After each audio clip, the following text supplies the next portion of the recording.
Olá, gente! Vamos a mais uma aula sobre a liberdade religiosa, tá? Hoje eu vou falar sobre liberdade religiosa no decorrer da história, tá? No vídeo anterior eu fiz, né, vocês podem olhar no meu canal sobre a liberdade religiosa na esfera pública e na esfera privada. E como foi o desenvolvimento é, da liberdade ou da escolha religiosa entre as religiões. Então hoje eu vou contar a história, tá? Vamos ver a liberdade religiosa lá na Idade Média, na modernidade e na contemporaneidade. Antes, porém, eu peço a você que me ajude. Como? Fazendo inscrição no meu canal, acionando o sininho, dando um like e deixando lá embaixo seus comentários. Então me ajude aí na divulgação desse trabalho que eu venho desenvolvendo já tem quase 100 vídeos no meu canal e gostaria que você me ajudasse. Voltando então para a questão da liberdade religiosa, assim, é diferente esse tema, liberdade religiosa em espaços públicos e privados, a partir do momento que a gente tenta fazer uma comparação da liberdade religiosa atual com a liberdade religiosa na época aí, na Idade Antiga, por exemplo. Por quê? Tanto essa, a questão, a semântica da palavra e da expressão liberdade religiosa vai sendo modificada no decorrer dos anos, tá? Do tempo. Então, depende muito do tempo em que está estudando para entender essa questão. No Brasil, sabemos pela história que a religião hegemônica do Brasil foi o catolicismo, tá? Tanto é que muitos padres jesuítas ensinavam as principais doutrinas da igreja cristã em colégios jesuíticos que foram fundados aqui no Brasil, tá? Então, da descoberta até a proclamação da República em 1889, inclusive nas constituições que foram promulgadas no período imperial, existia lá na Constituição que a religião oficial do Brasil era a religião católica. Logo, a gente entende que o período colonial e o período imperial no Brasil não vai abrir, assim, não vai aceitar um outro tipo de religiosidade que não seja o próprio catolicismo romano. O Sérgio Buarque de Holanda ele fala que não veio protestante exatamente porque para entrar no Brasil tinha que se tornar católico. Se fosse para entrar aqui e viver, teria que ser católico, tá? Bom, mas assim, existia uma separação entre o Estado, entre a parte pública e a parte privada. Daí é que nessa relação é que aos poucos foram existir no Brasil uma certa tolerância com outras crenças, tá? Assim, você pode me perguntar, o professor, e a religião dos africanos? As pessoas que eram compradas lá e eram vendidas aqui como escravos. Eles vinham com a religiosidade deles. Eles praticavam a religião deles aqui, tá? Que é a Umbanda. Só que ela foi se misturando com o catolicismo, foi fazendo aquilo que nós chamamos de sincretismo religioso. As religiões, os segmentos protestantes ou judaico ou muçulmano, eles não têm muito interesse em fazer esse sincretismo religioso. Eu vou perguntar, existiu protestante no Brasil colônia? Existiu, né? Tinha, veio um ou outro, né? Principalmente no período em que a Holanda tomou a região de Pernambuco, do Recife, né? É, não é no sentido de uma tolerância tal como nós temos hoje, mas havia uma tolerância aí com relação às outras religiões. Todas as religiões diferentes do credo no Brasil podiam divulgar sua crença após 1889, né, em praças públicas, em ruas, parques, nas igrejas também, nos templos, casas de oração, lares, mas cada um tendo respeito ao credo ideológico diferente, dentro de um Estado que é considerado laico e democrático. Isso vem pós 1889. Por exemplo, hoje a igreja luterana ela pode colocar o sinal da cruz na arquitetura dos seus templos, né? Quando surgiu a igreja luterana aqui no Brasil, eles não podiam colocar nenhum símbolo religioso por fora. Mas aí, após a República, isso aí foi vencido. O que a gente pensa sobre a liberdade religiosa nesse período de Covid, de pandemia, em todos no espaço, nas cidades, nos países, né? No Brasil está morrendo muita gente por causa da Covid. Então, diante dessa calamidade emergencial, né, calamidade pública à saúde, como estamos vivendo, a liberdade de manifestar a religião ou crença está sujeita às limitações previstas em lei e que se fazem necessárias para proteger a segurança, a saúde, o direito à vida e a liberdade das demais pessoas. Pedir para que o templo fique fechado não precisa necessariamente, não está indicando uma falta de tolerância. O que se visa ali é tentar estancar essa disseminação do coronavírus, né? Então, os líderes religiosos das várias religiões que tem no Brasil, anciãos, babalorixás, padres, pastores, médiuns, rabinos, sheiks, devem assim, tomar muito cuidado com essa questão do coronavírus, com o intuito de preservar a saúde dos seus fiéis, dos seus membros, tá? Limitando aí os eventos nas instituições religiosas, respeitando o distanciamento social, para que o vírus não venha contaminar toda uma igreja, né? Uma igreja com 400 pessoas, quem está contaminado, ele acaba contaminando todo mundo, tá? Então, assim, é necessário que se tenha aí um bom senso. A liberdade religiosa nos diferentes momentos aí da história, tá?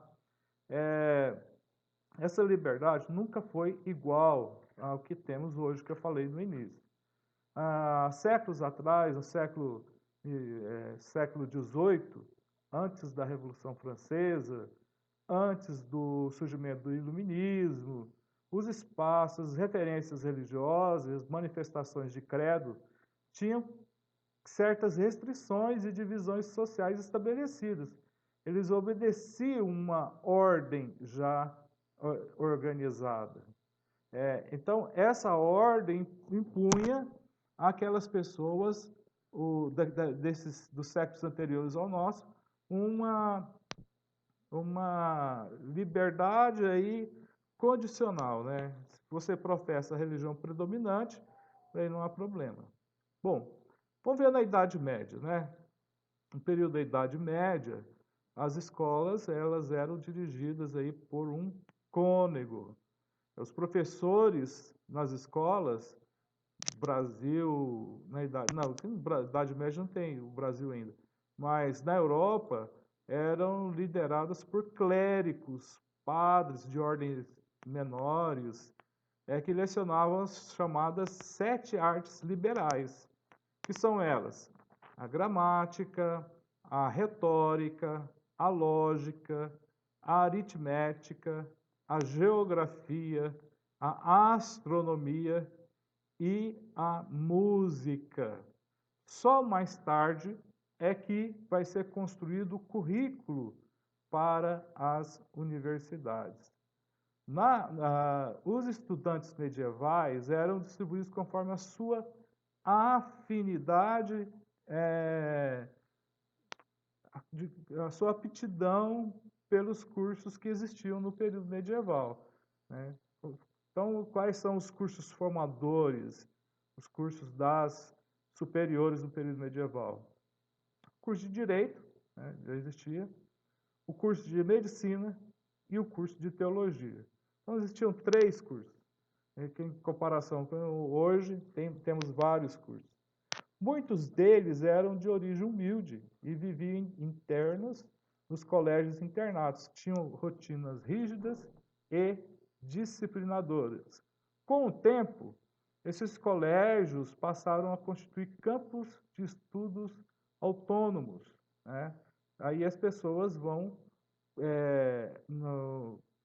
entrosando uns com os outros e vão debater o seu conhecimento aí na área que tinha afinidade. Isso aí vai estruturar aquilo que nós temos hoje como universidade, faculdade, cursos superiores, etc. Aí vem também o escolasticismo. O escolasticismo é movimento intelectual medieval e o escolástico era chamado de doutor, tá? Então, o termo doutor advém lá da Idade Média. Uma curiosidade. Questão dos burgos na Idade Média. O termo burguesia deriva de burgo.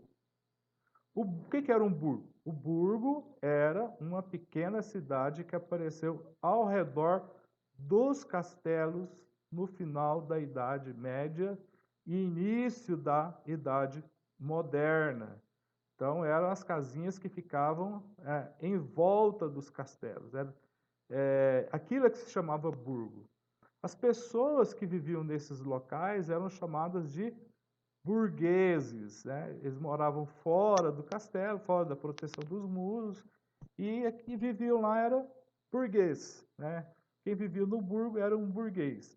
E a atividade de trabalho deles era voltada para o comércio e a troca de mercadorias, tendo como o garantidor com valor naquele período a moeda. Então, se comprava, se trocava, se comprava com dinheiro, se trocava mercadorias. É daí que vai surgir o dinheiro, tal como nós usamos hoje. Vai surgir na Idade Média o uso dele, tal como nós entendemos, vem da Idade Média, não da Idade Antiga. Com o fortalecimento comercial, a nobreza passa a perder espaço público para a burguesia, porque esses burgueses nos burgos foram ficando fortes. Já os servos começaram a ver no comércio uma possibilidade de deixarem de ser servos, a possibilidade de ter ascensão social. Então, o servo, na Idade Média, morreu servo, morria servo. Nesse período aí do surgimento e fortalecimento dos burgos, eles viram uma possibilidade, então, de ascensão social, através da venda de mercadoria, através da força de trabalho. O que os burgueses defendiam? Eles defendiam direitos religiosos, tá? Que as pessoas tinham direito de escolha religiosa. A predominante é católica e tem o direito de escolher outra religião que não seja católica. Liberdade pessoal, tá? As pessoas são livres. Livre comércio e direitos civis. É assim que está configurada a sociedade atual, em direitos religiosos, liberdade pessoal, livre comércio e direitos civis. Tá?